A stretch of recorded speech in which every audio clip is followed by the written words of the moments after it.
Hello, apa khabar semua?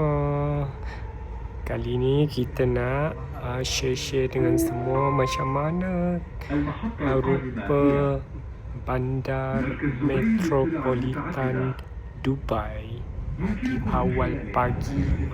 Waktu ni lebih kurang jam 7 pagi waktu Dubai. Keadaannya macam ni lah. Agak bergabus.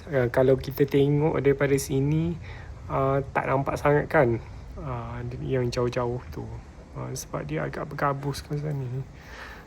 Dia bukan bergabus macam dekat negara kita. Dia macam kabus tu ialah kabus mungkin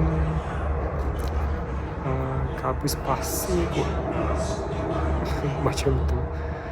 First time ingat kamera rosak dan sebagainya. Tengok dia mata sendiri sama je keadaannya. Dengan bangunan pencakar langit dia so far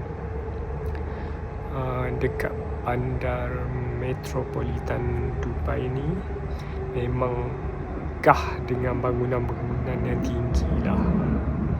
Kita ni seronok lah tengok bangunan-bangunan tinggi ni. Macam-macam bentuk dia. Unik. Sangat unik.